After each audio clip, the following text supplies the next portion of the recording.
All across the unknown world, rediscovery pushes ever onwards to find the lands and people lost. All thanks to our brave explorers. Hi, I'm Nate, and I'm playing Azakar and the Jani Seraph.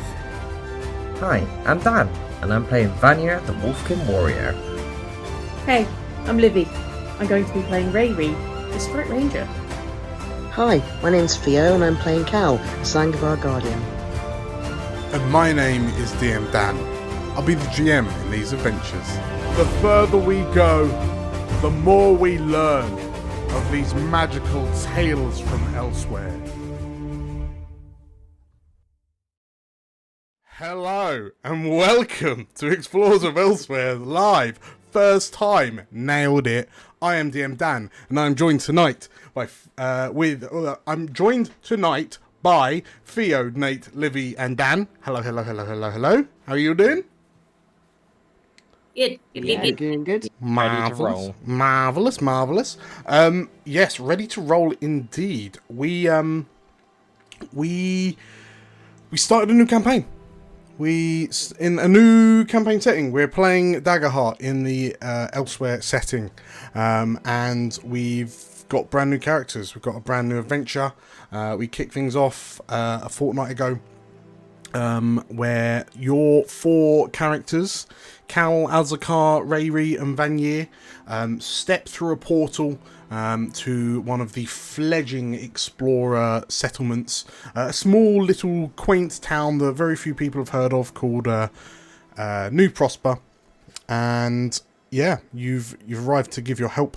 You've discovered that the reason for your summonings is that a research party which was investigating this curious hundreds of feet tall crystalline tower to the north of the town. One of the research teams has gone missing. They haven't come back.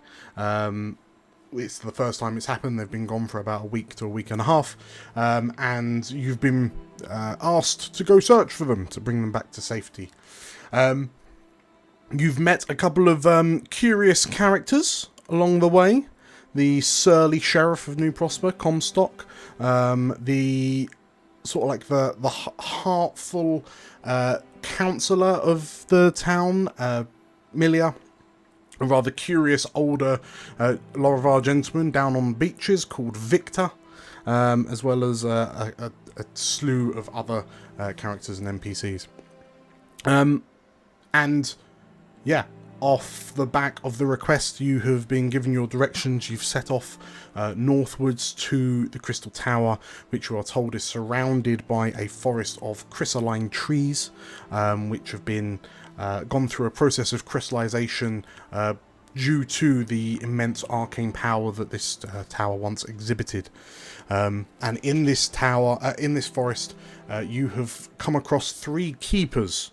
7 to 8 foot tall giants who have barred your way, saying that this is a dangerous place and you can go no further.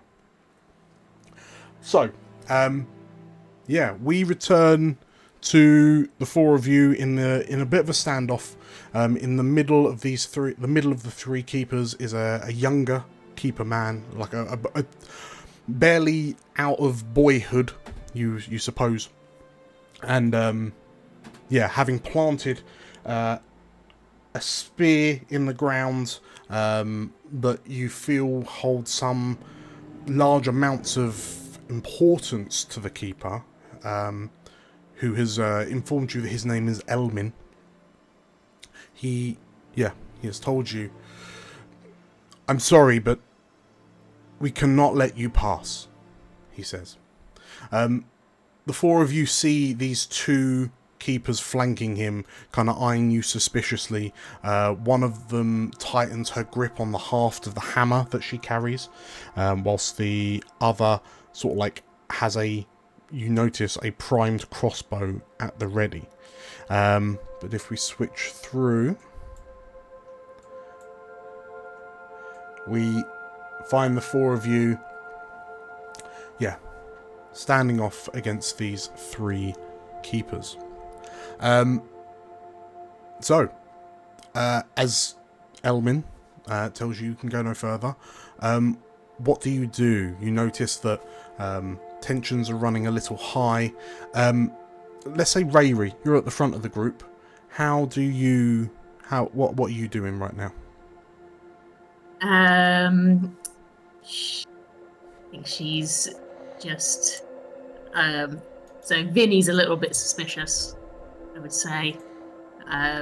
She steps ahead slightly from her and just does a low sort of grumble, and Ray will just go, "You need to go, we just need to get past, we're not going to do anything." Okay. The female, like the woman keeper on the, like, to your right, she lets out this almost dismissive, like, grunt of a laugh. And Elmin once again responds, "As I've said, the last time explorers went into this tower, bad things happened. And under our oaths, we will not see that happen again." What bad things? The 2 flanking keepers kind of sideways glance at the young lad in the middle, and you notice his grip kind of shift on the handle of the spear slightly.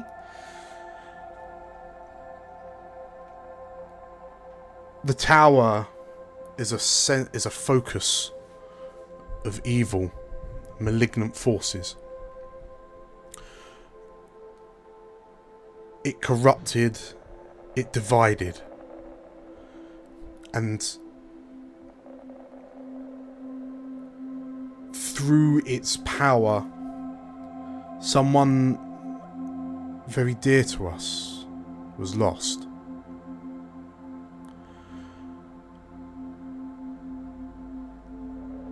There is no reason for you to be going in there. We are also looking for people who are lost. Perhaps we can help you too. Elmin kind of narrows his eyes.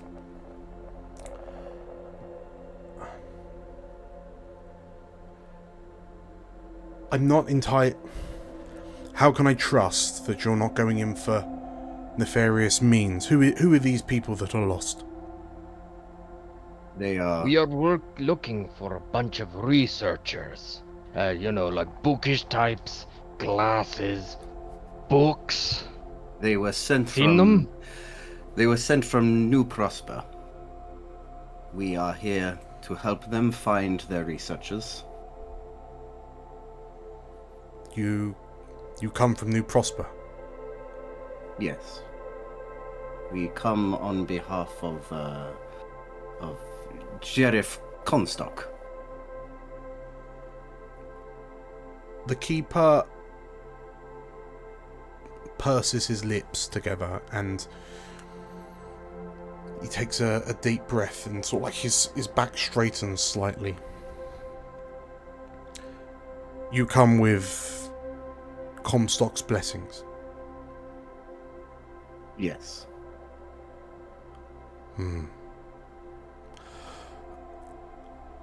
He turns to look at you, Cal. You're being awfully quiet. Not a man of many words. But what my friend here says is true. We are to go in, retrieve the lost, and leave. Elmin, like, you see him kind of clenching on his back teeth slightly. I'm going to ask for... It seems like he's teetering. So, who would like to roll some dice to try and persuade him. Not me. Not me. My Not presence me. is -1. So hang on, let me have a I think quick look. Oh, I forgot to do something at the beginning of the session. Can I do something, Dan? I don't know about that. Can I roll my prayer dice? You can roll your prayer dice. Yeah. If there's any, yes, if there are any beginning of session rolls, then please go ahead. Also, Dan, I don't know if on the from the YouTube screen it looks like my hope isn't coming up. I don't. You are correct. Sorry, let me roll So again. let me. A 3 and a 3. Boop. Nice. There you go. Okay. So that basically means I can put an extra 3 dice on either damage or incoming damage or any roll resulting after the roll. Additionally, you can either instead exchange the value for as many hope and give that to a PC in range. Hacks. Okay. Very good. Very, very good. So, are there any other start of session rollies? Rollies. Okay.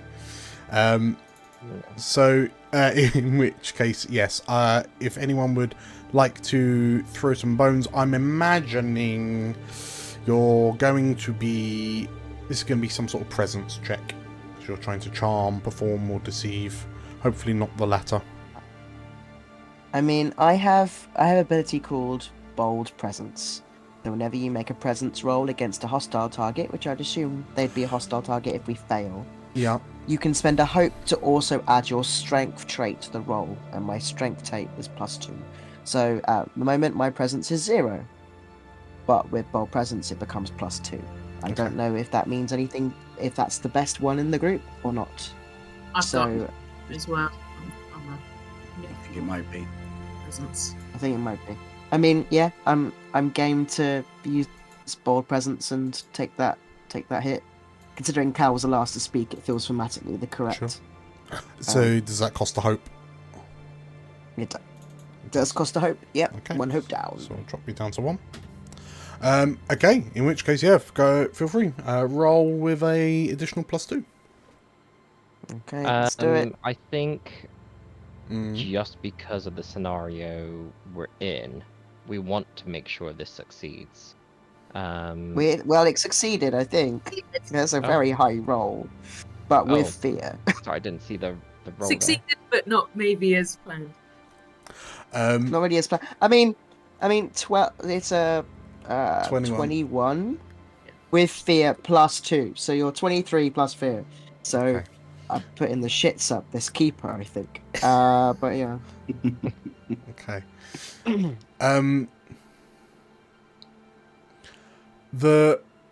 So as you say this, Cal, and you kind of take a step forward, and you let your kind of your physical, like, whilst you're not the broadest of shoulder, I would argue. Would we argue that actually Azakar is physically bigger than you? I would say probably Valnir is probably the biggest. Oh, Vanya, yeah, fair. Sorry. I would say Vinny is the biggest of the lot of you. Vinny is He's the just hero. bigger That's than what it you. is. So as you say this, and you take a singular step forward, and it is a step that is born of all of the years of experience, of all the shit that you've dealt with. And Elmin, like, glances and looks at you as you approach, and there's, like, the top right corner of his lip kind of curls up into this almost sort of like grimaced smirk of sorts. And you remind me of Comstock, actually, he says, looking at you. And Elmin sort of like takes a step forward towards you. And then he says, Comstock was a brave man, but he was foolish, and he let a very close friend of mine die. And as the keeper kind of steps to the side, I trust you won't make the same mistake.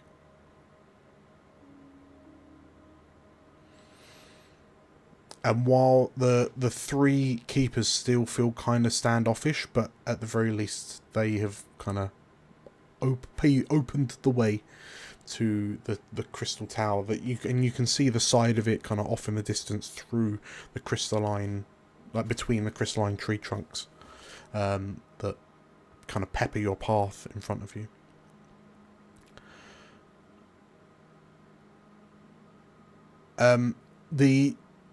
The three kind of keepers stand to the side. Yeah, you're free to go unless you have any questions for them.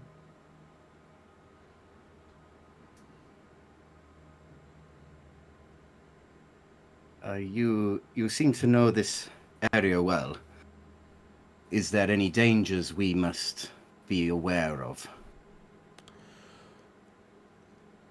Everything the crystal touches is dangerous.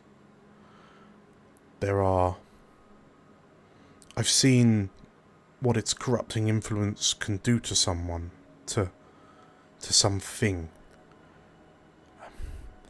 I hailed from a village not far from here. Once it was called Ekabosdir, and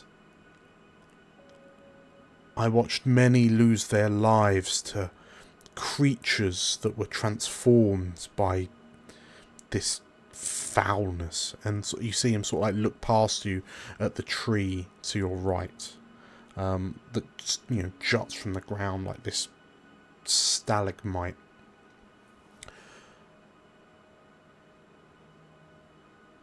Nothing good can come from this place, and it angers me that the people of New Prosper aren't in agreement. They keep sending their people here, and it was only a matter of time before something bad happened. And here we are.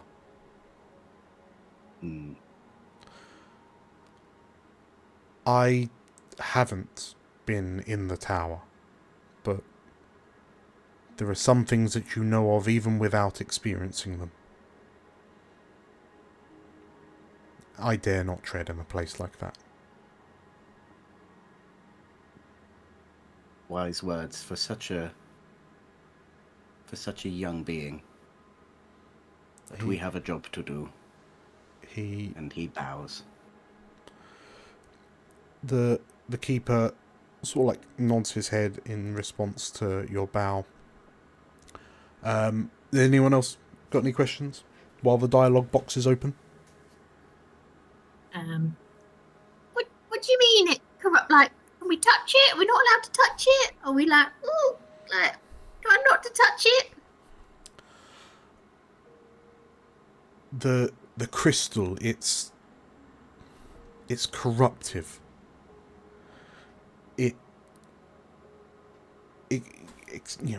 Physical contact with it risks it changing you. This wood was once a beautiful hardwood forest. The trees were much taller than these feeble mockeries would have you believe. The power of the corruptive, infectious power of the tower has done this. There was one from New Prosper, one of the explorers, whose very hand and arm was crystallizing, having come into contact with some of this.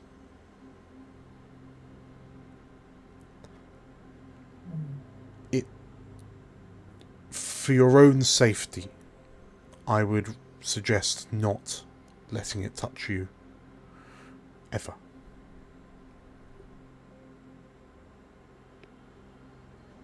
Vanya just mutters under his breath. Note to self, don't scrape any crystals for salt, for later dinner. Listen to Azakar. Licking like a salt lick. The the keeper continues. There was a good friend of mine from Mechabosdir. He was an old wolfkin, much older than his years would. He was an old wolfkin with a soul much younger than his years would belie. His name was Dume. He believed that this crystal was the blood of a Khan, hardened into physical form, seeping through the world of elsewhere as a result of the war. It stands as an affront to all of the work that the world spirits do to heal the world. These are scars.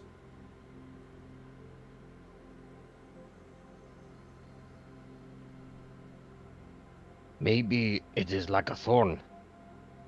Get someone to pluck it out, and the world heals. Perhaps, he says, and he glances to this huge, hundreds of feet tall tower. If you can find someone big enough to pluck it. Well, you never know. The keeper looks to you once again. Heed my words. Be safe in there. May Coroloro's grasp protect you.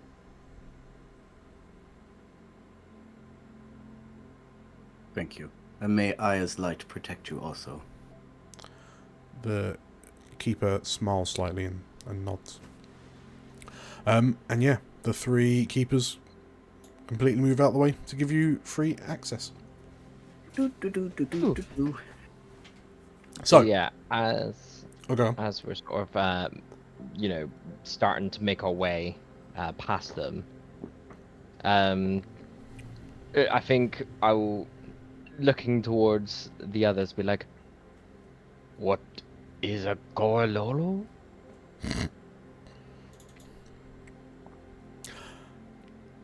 You say that. It's certainly not the name of any god that you've heard of. But we live in a world now where lots of people will give reverence to names that you suspect are most likely world spirits of some sort. Like everyone's heard Aya, presumably none of you have heard of Coroloro, but you suspect now that all of these names that people revere are most likely world spirits that appeared at the end of the war 18 months ago. So the four of you continue on under the watchful gaze of these three keepers, these Corolori, as you suppose them to be, until eventually you find yourself. There's a point where the trees almost just stop growing. Perhaps their matter has been subsumed by this monolithic wall of crystal that rises out of the ground in front of you.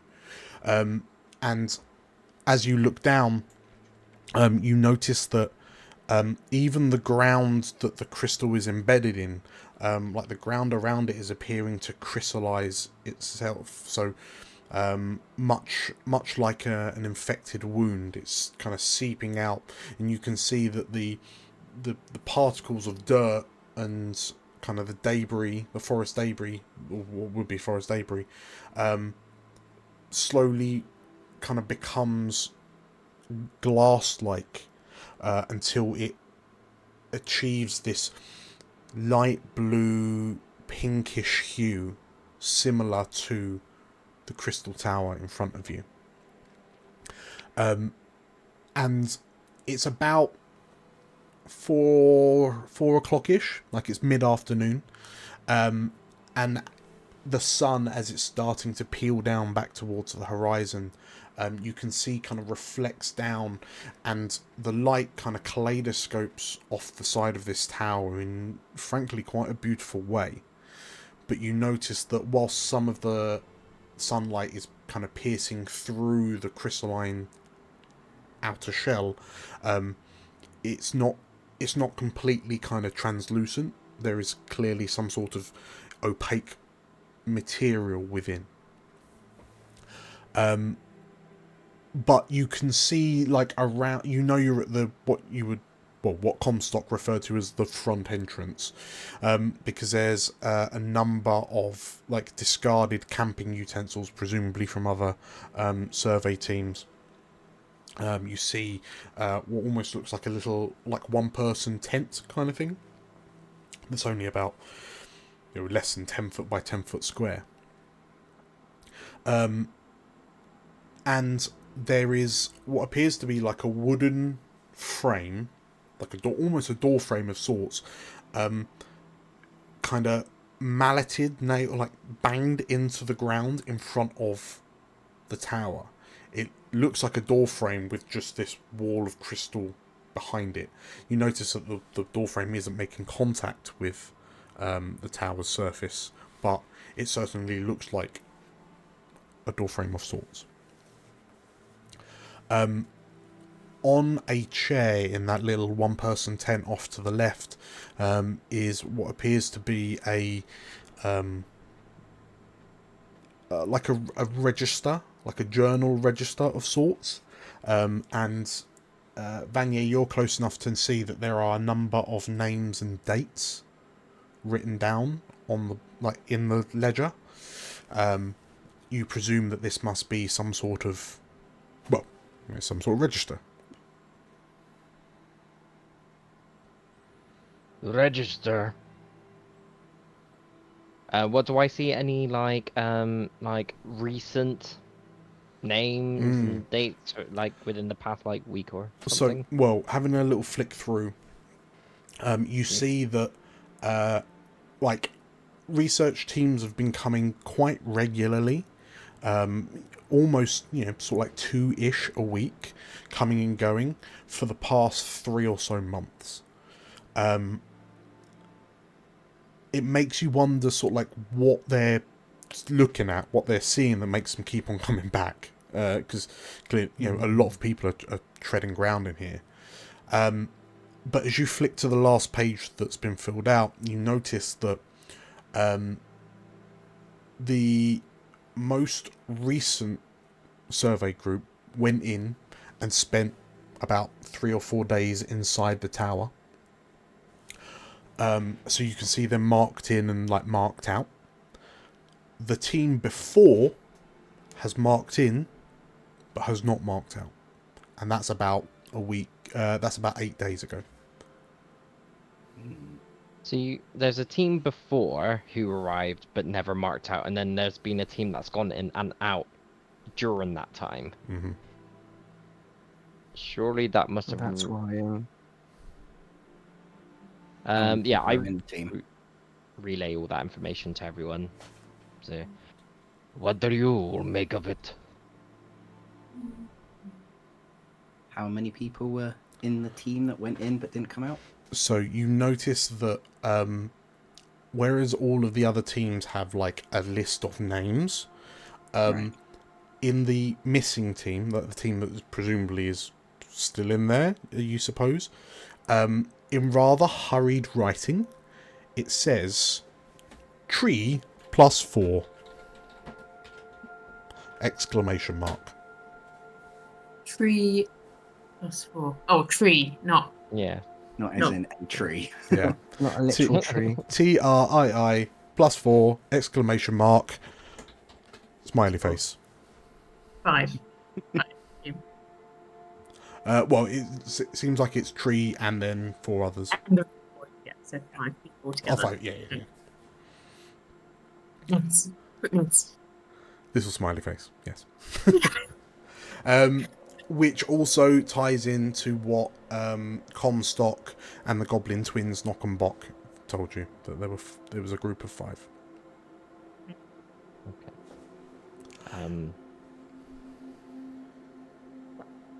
Yeah, before I guess we continue any further, Vanier will be like, well, before we go in, I think it is a good time to eat a little snack, so that we're all fed and prepared for the journey ahead, yeah? And you, as he's been wearing this, like, big overall white coat that drapes over him like a big cloak, he again reveals, as he pulls it to the side, there's that strange bag again that once he opens it, like, little bits of frost comes out, and he'll pull out some, like, dried jerky type bits that have got, like, some sort of seasoning, and he'll be, like, handing out to each one, like, yeah, you eat up, give you energy. What is it? What type of meat? Vanya takes a moment to think. I think this one was definitely a beef-like texture. Yum. Beef. That's my May not favorite. have been from a cow, but it was a similar taste. It was from the beef Pokemon category.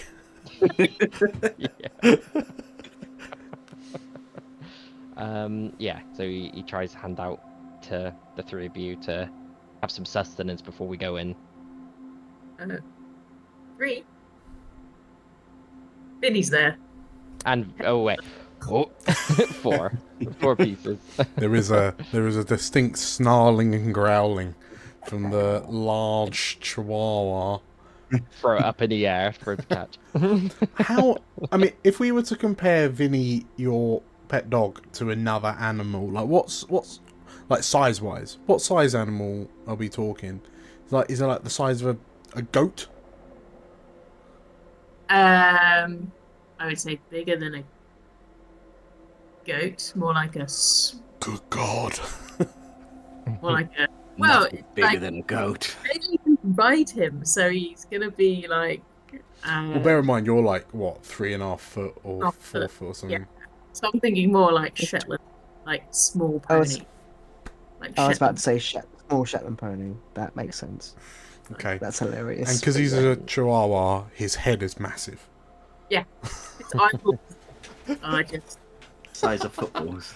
I just footballs. Yeah. Very good, very good.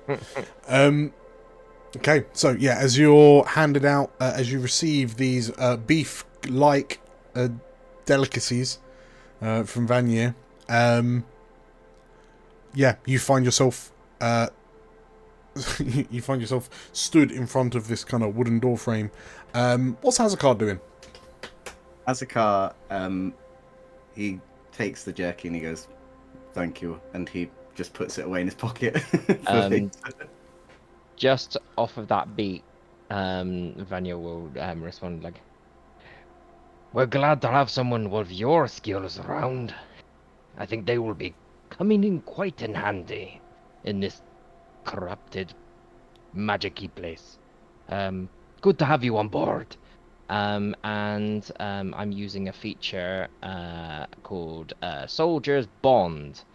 Once per long rest, if you compliment someone or ask them about something about they're good at, you may both take 3 hope. And Sweet, man.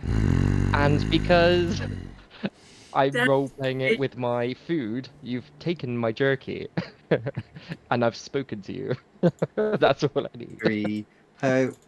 Thank you very much. And 3 hope to me. Right, so the 2 of you both up to 5 hope. You're gonna get one of my prayer dice. Very good, very good. Okay, so, yeah, as Vanier's kind of complimenting you on your skills for whatever is coming up, yeah, what do you make of this, like, door frame of sorts? And when I say, like, it's literally, like, 3, planks of wood that don't like embedded in the ground about a foot from the surface of the crystal tower. I guess as rudimentary as it is, I think he's quite pleased that at least some sort of safety measures, even how wonky they are, have been taken, have been tried. He's very impressed with the register. He likes the register. Yeah. He thinks he's already started signing in on everyone's names to go in. Amazing. Spot the Orderborn right here. That's yeah, sorry. Yeah, he's just gonna turn to everyone and go like, "Ooh, I've signed us all in. We tread," and he shows everyone just to make sure that he spelled all their names right. Yeah. He goes like, we do not know what we're going to see in here. We tread lightly, stay together. Don't try to be heroic. We have a job to do. And we don't know how powerful this crystal can be, so tread lightly, think with your heads. I will try.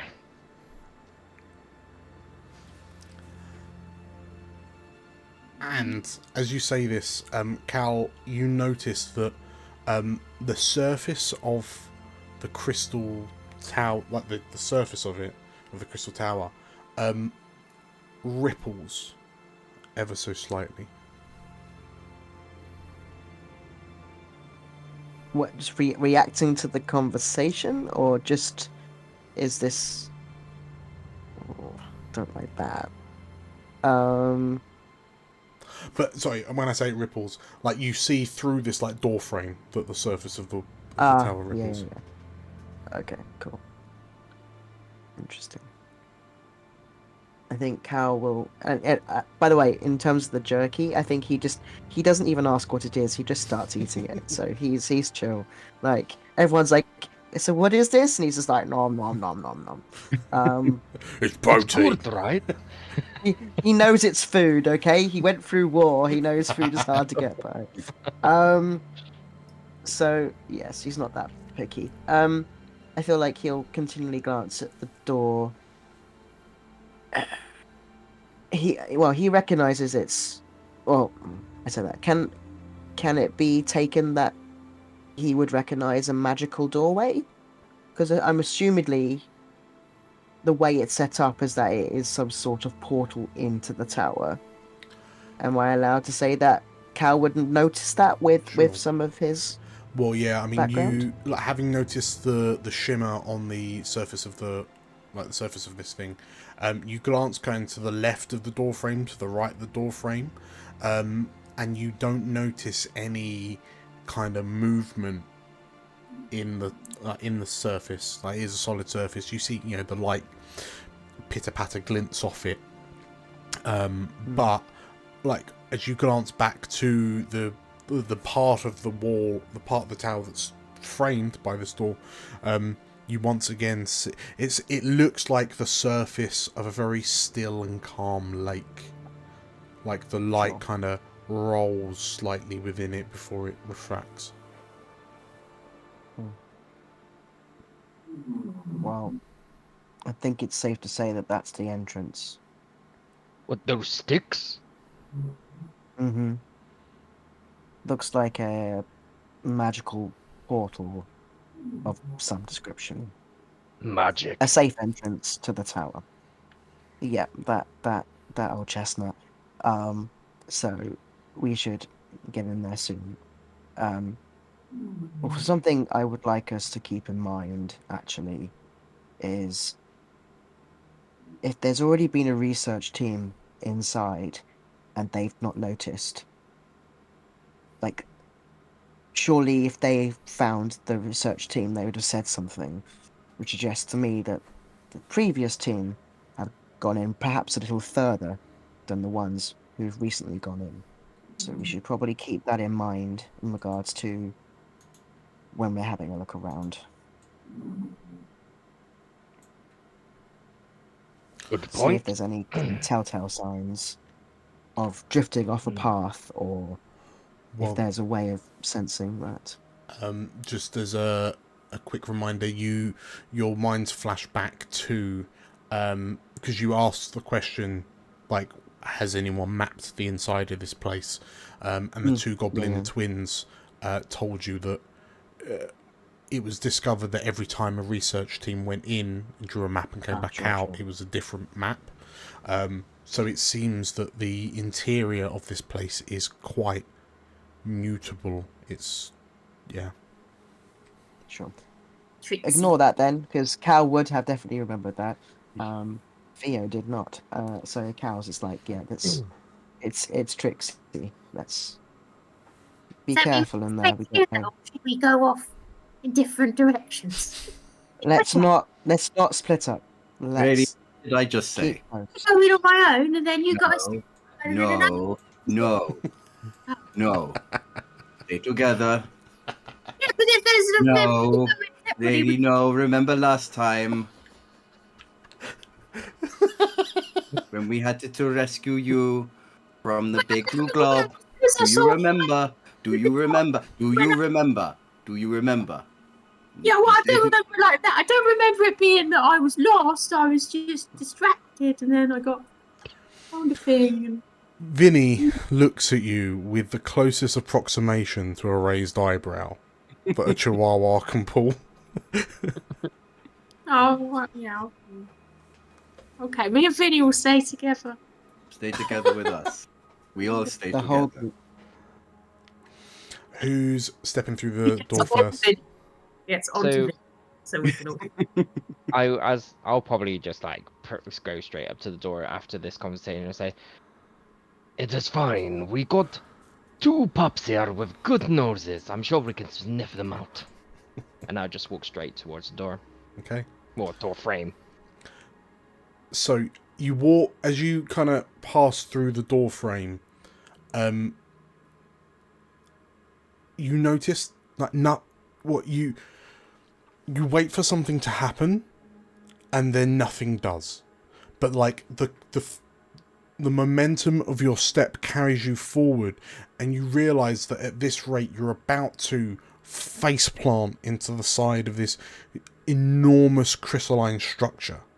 But as you go to like bring your hands up to catch you, your hands touch the surface of the crystal, and you just feel this like chill wash over your fingertips, and the other 3 of you watch as Vanier disappears into the surface of the tower with a... You probably just hear this. Oh no! And just... And yes, like the sound of his voice is cut off. There's a point where it just stops, and you see the surface kind of rippling like a still lake that's been disturbed. And Vanya is gone. If you could create a new character for me, Dan, that'd be great. Only joking. Yeah, Vanya is gone. Who's going in next? Yeah. I think, yeah, Rayri and Vinny will just do a run. Like, the quicker you go in, the less likely you are to fall over. Okay. You know? Yeah. You know, pelt ourselves in. So I'm just gonna get the both of you just ram me for the back as you jump in. Okay, Rayri's jumping in second. Who's going in third? Azakar has put the register down quite neatly where it was, and he walks in. Okay, very good. And then Cal, it's just you at the back, and I can only imagine there's a. It's very much a. Oh, sorry. Okay, that's good. As you follow in behind. Okay. You all respectively feel like this the chances are none of you have ever kind of come face to face with an ice drake, but the chill that washes down you feel it running from the top of your skull all the way to the base of your spine, and you feel your bodies involuntarily shake before you feel a sensation of free fall. There's that feeling of your stomach launching itself up into your lungs as you teeter and plunge through emptiness, before everything comes back into sharp focus as you feel your foot land on solid ground. It feels like a much more violent version of going through the portal that brought you to New Prosper. But as you all sort of like open your eyes and take your first breaths, the first thing you notice is the darkness.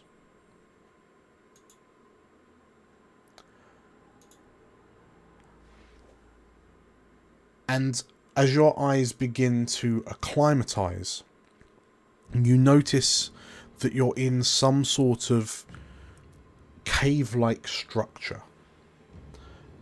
The path, a small amount of the path ahead of you, is illuminated by crystalline growths that sprout from the wall behind you. And you, Cal, Azakar, and Rayri, you see, Vanier at the front of the quintet, if you count Vinny. But Vanier, you can barely see a few, more than sort of 5 feet before the light of the glowing crystal behind you peters away. That said, as you focus, you can see that there are spots of light piercing the darkness, revealing what appear to be more areas of this cave-like place. But from where you are, you can see relatively little. You can't see much of it right now, but this is a shout out. This map will be a combination of 3 of Birdie maps. And if you like what you see, make sure to have a look at Birdie's Patreon, patreon.com/Birdie maps. Because some really, really good stuff. Anyway, we find, as the 4 of you your eyes begin to acclimatize to the darkness, who brought light? Ray, we brought light. Who else brought light? My face. No, I've got a torch. Okay, so I will remind you that if we turn on a torch, you won't be able to use your bow. Yeah. What if I mount it now? Put it in Vinny's mouth. Put it in Vinny's mouth. You giving it to Vinny? I also have a torch in my backpack as well. Okay. Are both of you torching up? Yeah, and then if I have to action myself to get. Okay. So the 2 of you produce and light your torches, which help to illuminate the space in front of you. You can see that the passageway that you're in stretches forward about 20-ish feet before it peels slightly to the right. You can see what appears to be a bit of a precipice, like a drop down just off to the left, leading into like a larger cave area. But yeah, feel free to start moving. Obviously within reason, don't go too far. Yeah, I think as you both have got the torches out, I'm like, I don't mind taking the lead. Actually, I'm And gonna. I start sniffing the air to see what I can sort of gauge as we start to traverse. How can I not move my token? Well, I've just paused the game. So, in which case, as you sort of like go to assess, the air smells.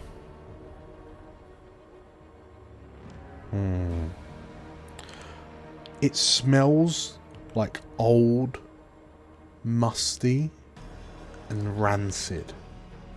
There's like a sharp, sour smell in the air that kind of stings the insides of your nostrils slightly as you kind of take in a deep breath.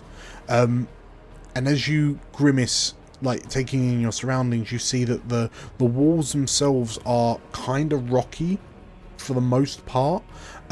They seem slight. It's difficult to tell whether the rock itself is coloured, like it is coloured in kind of bluish pinkish hues, or if it's simply the glow from the crystals that are jutting out from it and providing you some illumination. But as you focus in on your senses, Vanier, you feel like you can hear an almost like a dripping sound. A dripping sound that Rayri, you feel you have found the source of. And as Rayri, as you step forward with Azakar, you see what appears to be a lake of this glowing, luminous liquid. It looks thick.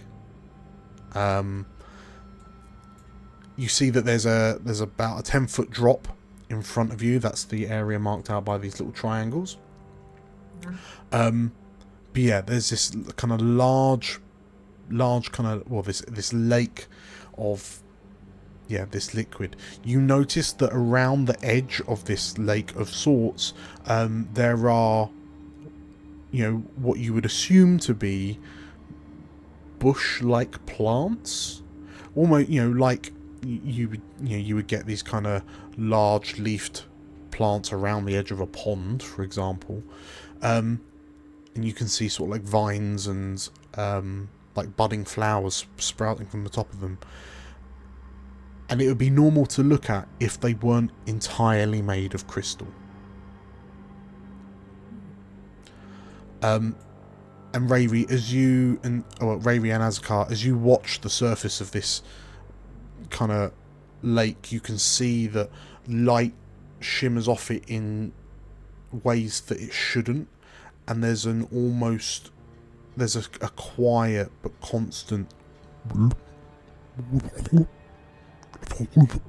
You can see drips of this liquid coming down from the ceiling to land on the lake surface. Oh. Why does it look so? Why does it think? Azakar, as Rayri points out the viscosity of it, there's a horrible, horrible thought that creeps into your mind. It looks like glowing blue-pink blood. It's got that thickness to it.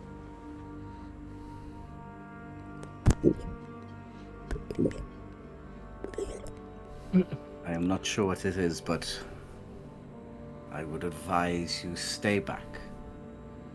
Don't drink it then. No, don't drink it. Not this time. Ah, damn. It looks nice. It looks kind of like soup. I do advise that there is nothing in this place that is worth eating or drinking. Can we please not do that? Me and Vanny looking at him and spoils. No lets us eat anything. What's Cal thinking? What's Cal doing? I think Cal is just like, I hate magic. I hate this. Oh, that lake looks like bad news. I think we should avoid it and keep going. Unless we have absolutely a very big reason to go near that lake, I think we should keep going past it. Good Okay. This whole idea. place makes me uneasy. So, in which case, as you say that, yes, you can see that the passageway that you're in continues south.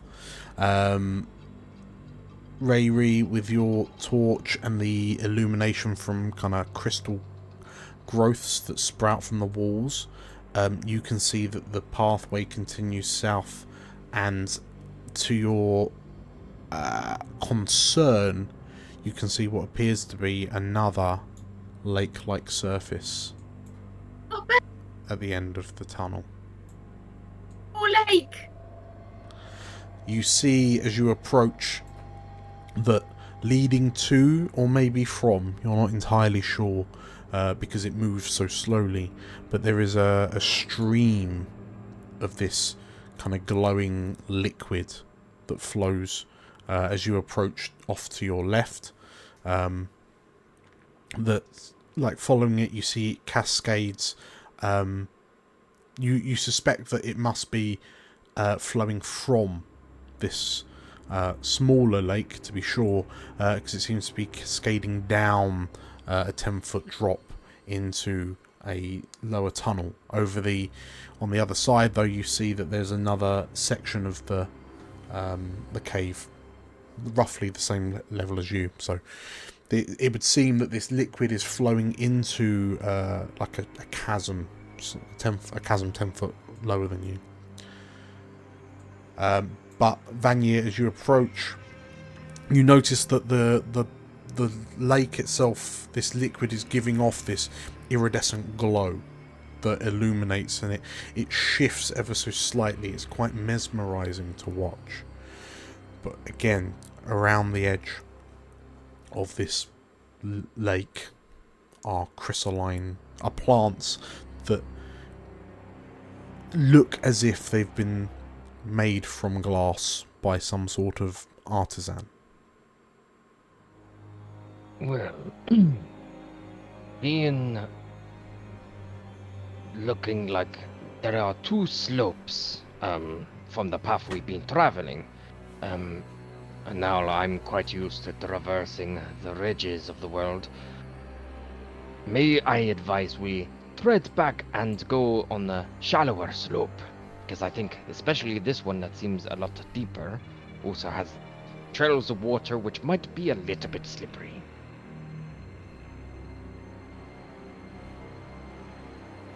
I'm good with that.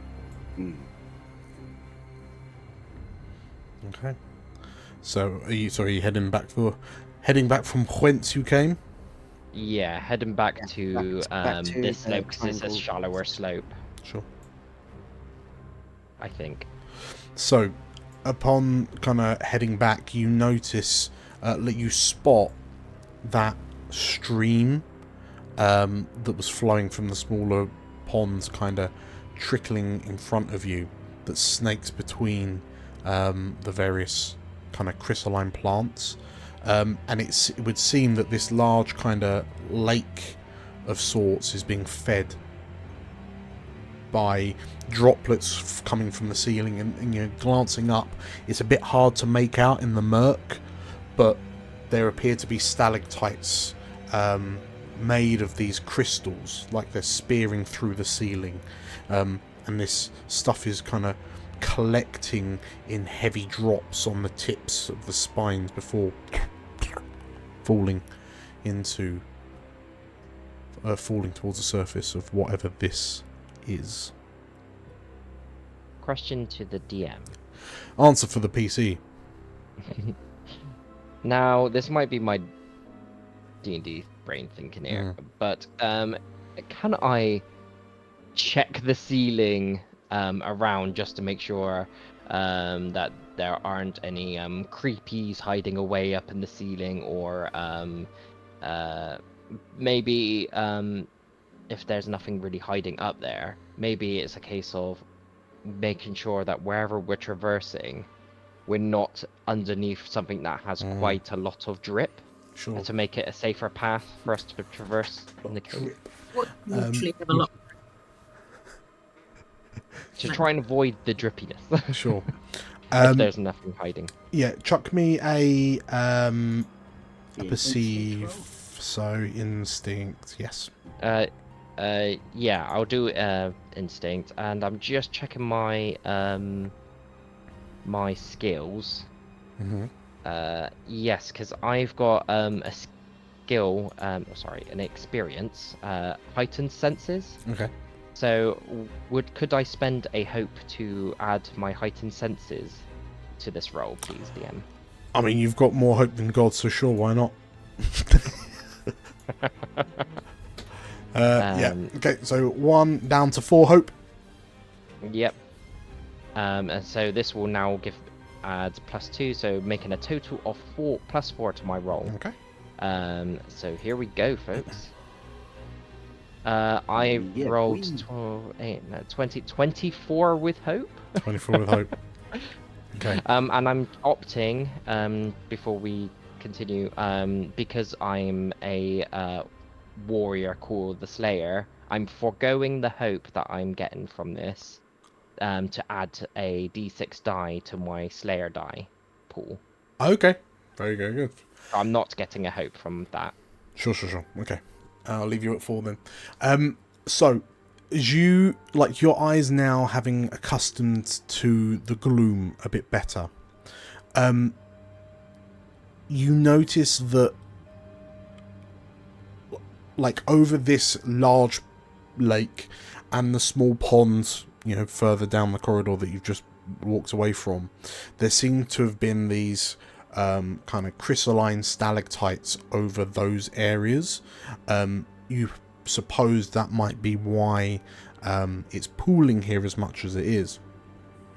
But luckily, the stalactites seem to be kind of focused on those above those areas. Like, you glance immediately overhead and it's the same kind of dead looking rocky surface. So yeah, you are able to see that there seems to be no real risk of being dripped on by whatever this is. You rolled like 24, didn't you? Yeah. And as you ponder then to what it is, there's a moment where a crazy idea comes to the front of your mind.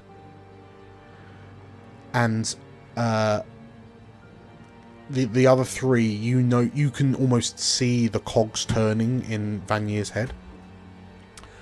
And Vanya, you turn to look, like, you look at the hues of the lake. You look at the hues of the crystals that are jutting out of the walls that are hanging from the ceilings. And it's pretty much the same. Is this lake mana? Is this a lake of arcane mana?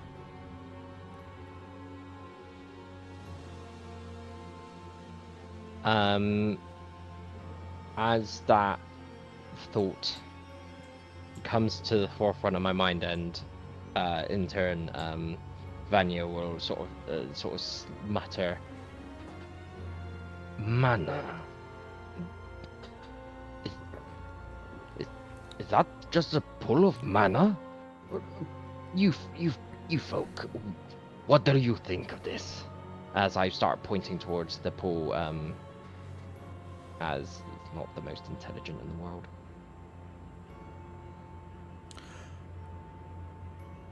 Cal and Azakar, you were both soldiers in the war, weren't you? Mm. You know that arcane mana was a gift given to mortals by the betrayer, a calm. And it was described that it comes from within. Cal, you would have heard... Well, Cal, you would have heard that it's sometimes referred to as like soul energy. But Azakar, you know from being a Majani that Majani wizards were so valued in the war because of their abilities to more acutely control the flow of energy through their bodies, much like yourself. But mana is like ephemeral. It's kind of nothing until it's formed into a spell, and then it might become solid or explosive or whatever, you know, the spellcaster wishes to do with it. You know that since the war, these crystalline growths, like mana can be crystallized. You've seen it with runestones and mana gems.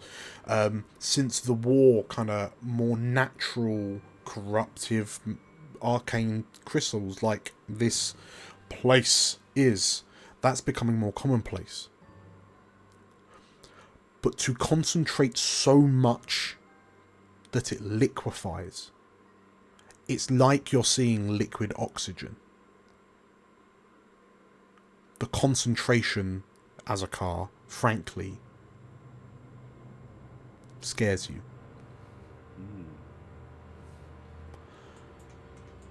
And you found at least 2 pools of it.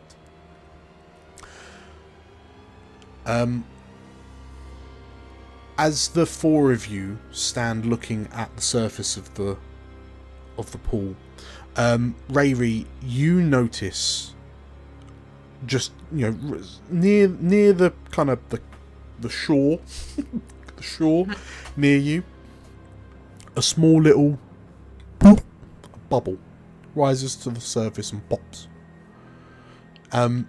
It makes a cute little noise, which is perhaps what draws your attention. But then, as you watch, because the bubbles and then pops just like you would see in like a bath, for example, but the droplet that forms from the pop flies up in the air and then doesn't drop back to the surface, and it just floats and lingers. And you watch as it begins, this droplet, this spherical droplet begins to shape and warp ever so slightly. And then it begins, you see an edge begin to form on the perfectly round surface, and it elongates into a hard crystal-like shape. And again, it's still very pretty to look at. But let's just show you more. The colours split across the shards as this thing kind of breaks apart slightly into this collection of kind of almost floating rock type things. And like the other 3 of you notice Rayri's head slightly tilted. And then other ripples and bubbles begin to pop across the surface of the lake. And you see other motes begin to coalesce.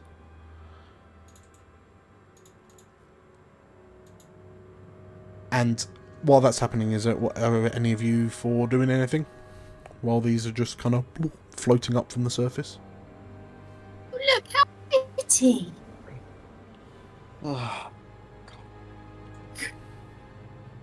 Oh, You will look! need this. They are! They're little birds! Little birds! I think They're not Azakar is going to birds. sort of put his hand on Rayri and sort of try and push her back. Little crystal birdies. What's Cal's at the front? What's Cal thinking? What's Cal doing? I think Cal's hand is on his sword hilt now. He's a bit like, I don't like this. Okay. Yeah, he does not like this at all. He's very concerned. This is not how, like, the mana thing is terrifying enough as it is. Uh-huh. The idea of it actually forming into solid shape without actively being touched, it's just something that's happening, is concerning him. Okay. In which case, as you think these thoughts and kind of grimace at, that's not right, you see movement under the surface of this lake, of this mana lake, and a very large kind of growth begins to emerge from it, until it also pops like a wet zit. And rising from the surface of the lake is a large globule of floating mana. The light ripples across it as its form undulates and wobbles.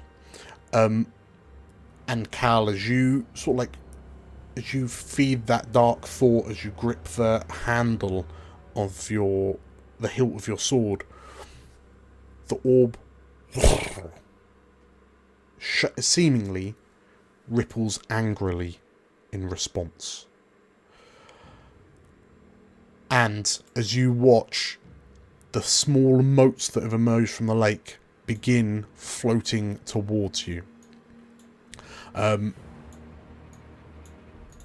and as the large globule in between floats with them and begins converging on your locations, let's go for a quick break.